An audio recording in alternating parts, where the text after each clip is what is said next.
Welcome children. आज की worksheet number 33 गोलीय लेंस और प्रकाश का अपवर्तन। आज की वर्कशीट में हम गोलीय लेंसों के बारे में पढ़ेंगे और प्रकाश के अपवर्तन के नियम जानेंगे। गोलीय लेंस दो प्रकार के होते हैं। नंबर 1 उत्तल लेंस और नंबर 2 अवतल लेंस। उत्तल लेंस किनारों से पतला, बीच से मोटा होता है, जबकि अवतल लेंस किनारों से मोटा और बीच से पतला होता है। उत्तल लेंस अभिसारी होता है।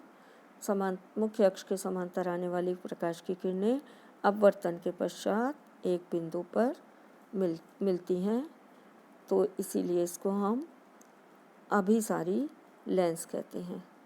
अवतल लेंस अपसारी होता है। इस पर पड़ने वाली प्रकाश की मुख्य अक्ष के समांतर आने वाली प्रकाश की किरणें अपवर्तन के पश्चात अवतल लेंस फैला देता है, इसलिए इसको अपसारी लेंस कहते हैं।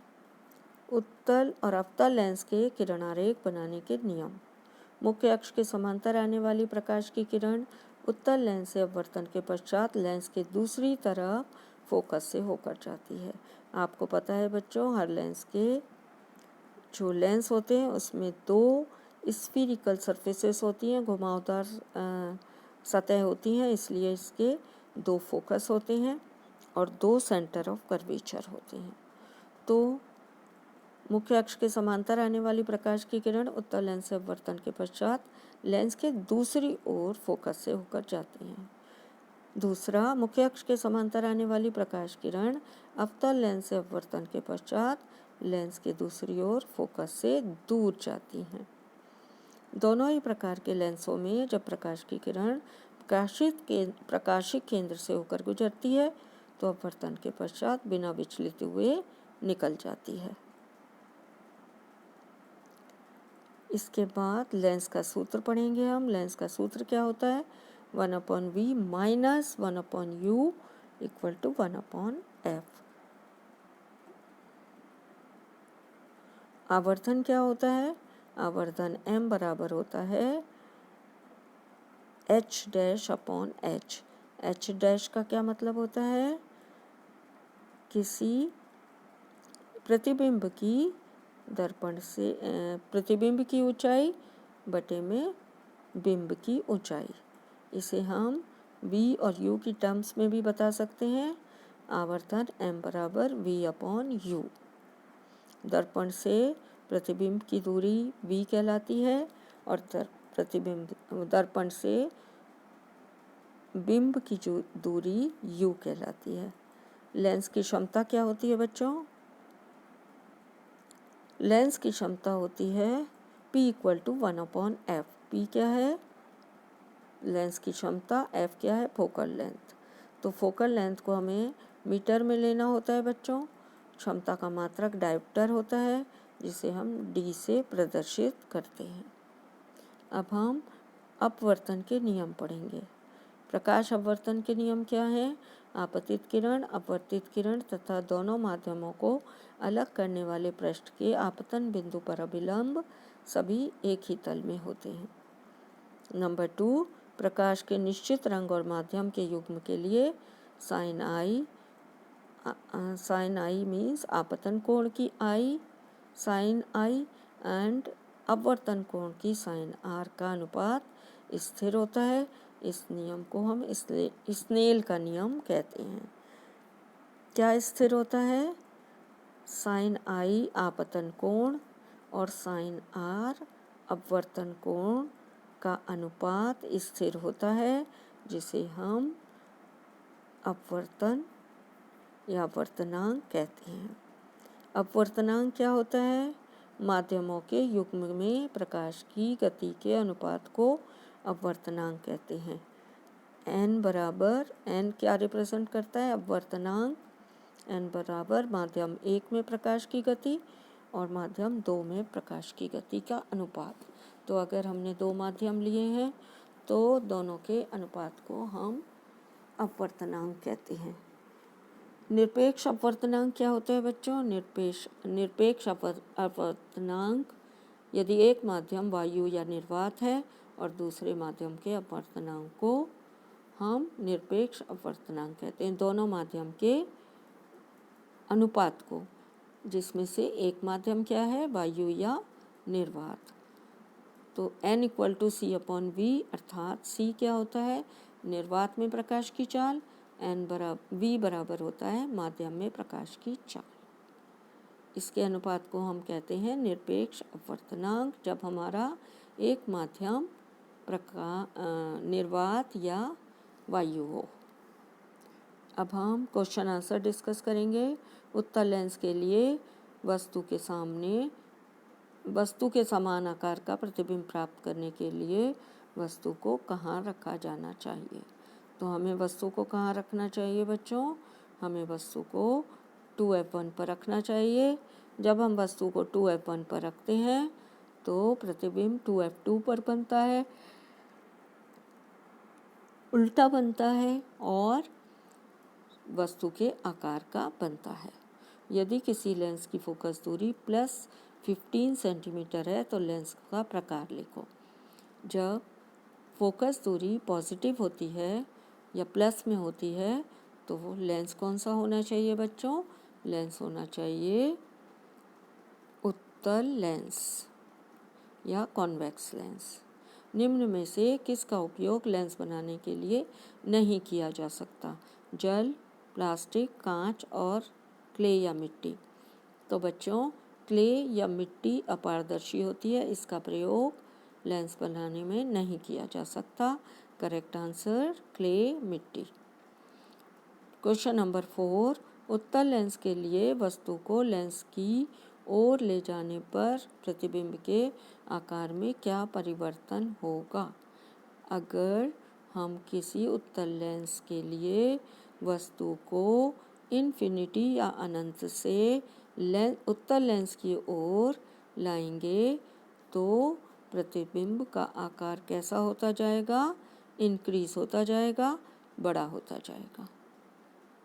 प्रतिबिंब का आकार बड़ा होता जाएगा।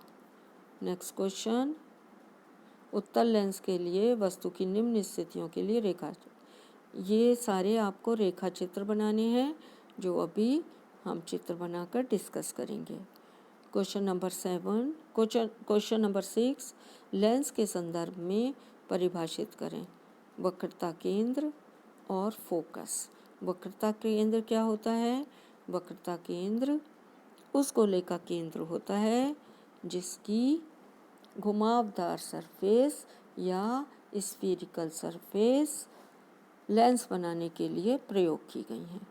तो हम किसी भी लेंस को बनाने के लिए 2 गोलों का उपयोग करते हैं और 2 गोलों का उपयोग करने में किसी भी लेंस के 2 वक्रता केंद्र होते हैं जिनको हम 2f1 और 2f2 से डिनोट करते हैं या प्रदर्शित करते हैं। नेक्स्ट है आपका फोकस। वक्रता केंद्र और फोकस।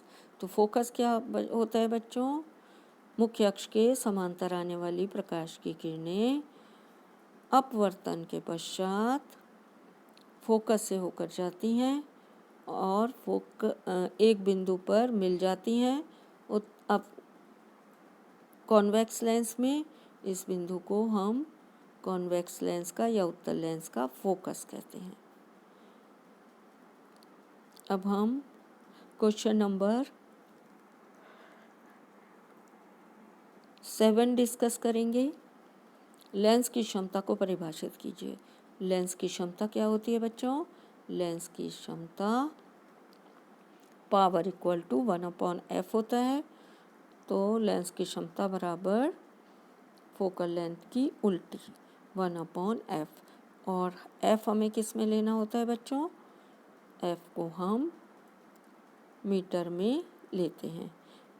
पावर का या लेंस की क्षमता का मात्रक क्या होता है, डायोप्टर, जिसे हम d से प्रदर्शित करते हैं। यदि किसी लेंस की क्षमता 2 है, +2 है, तो फोकस दूरी और लेंस का प्रकार बताइए। तो अगर किसी लेंस की फोकस दूरी 2 है तो p की वैल्यू आप 2 रखेंगे। p की वैल्यू 2 = 1/f। तो f क्या हो जाएगा बच्चों, 1/2। 1/2 का मतलब क्या होता है? 0.5 मीटर। अब हम रे डायग्राम डिस्कस करेंगे। यहाँ पर मैंने आपके लिए सभी रे डायग्राम, एक उत्तल लेंस से 6 रे डायग्राम बनते हैं। ये आपको 6 रे डायग्राम बनाकर दिखाए गए हैं। पहला केस है, अगर किसी वस्तु को, बिंब को हम अनंत पे रखेंगे तो बनने वाला प्रतिबिंब फोकस पर बनेगा और F2 पर बनेगा अगर हमने F1 की तरफ से किरणें दिखाई हैं। अगर प्रकाश की किरणें F2 की तरफ से आ रही हैं तो ये प्रतिबिंब F1 पे बनेगा।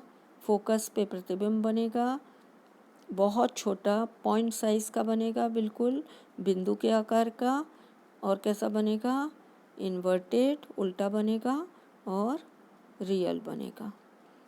सेकंड केस, अगर हम वस्तु को 2F1 से परे रख देते हैं तो 2F1 से परे रखेंगे तो प्रतिबिंब कहाँ बनेगा? F2 और 2F2 के बीच में बनेगा, उल्टा बनेगा। उल्टा बनेगा तो ये वास्तविक होगा और आकार में बिंब से छोटा होगा। थर्ड पोजीशन, अगर हम बिंब या वस्तु को 2F1 और F1 के बीच में रखेंगे तो प्रतिबिंब कहाँ बनेगा? प्रतिबिंब 2F2 से परे बनेगा और एनलार्ज अर्थात बिंब से बड़ा बनेगा, उल्टा बनेगा और वास्तविक बनेगा। सिचुएशन नंबर 4, अगर हम ऑब्जेक्ट को फोकस पे रख देते हैं तो फोकस पे रखने पर प्रतिबिंब कहाँ बनेगा? अनंत पर। और कैसा बनेगा? हाईली एनलार्ज यानी बड़ा बनेगा, बहुत बड़ा बनेगा, रियल बनेगा और वास्तविक और उल्टा बनेगा। तो अगर हम फोकस पे वस्तु को रखेंगे तो अनंत पे प्रतिबिंब बनता है और अनंत पे वस्तु को रखेंगे तो फोकस पे प्रतिबिंब बनेगा। इसके बाद पोजीशन नंबर 5, अगर हम वस्तु को F1 और O के बीच में रख दें तो प्रतिबिंब कैसा बनता है? प्रतिबिंब जिस तरफ हमने वस्तु रखी है उसी तरफ बनेगा। वस्तु से काफ़ी बड़ा या बहुत बड़ा बनेगा, सीधा बनेगा और सीधा बनने के कारण ये कैसा होगा? आभासी। सिक्स्थ पोजीशन, अगर हम वस्तु को 2F1 पर रख देंगे तो इसका प्रतिबिंब 2F2 पर बनेगा, समान आकार का बनेगा और उल्टा बनेगा। उल्टा बनने के कारण ये कैसा होगा बच्चों? ये वास्तविक प्रतिबिंब होगा। तो ये आपकी 6 के 6 रे डायग्राम थे जो कि उत्तल दर्पण से बनते हैं और आपको कॉपी में इसी तरह 6 के 6 रे डायग्राम, किरण आरेख बनाने हैं।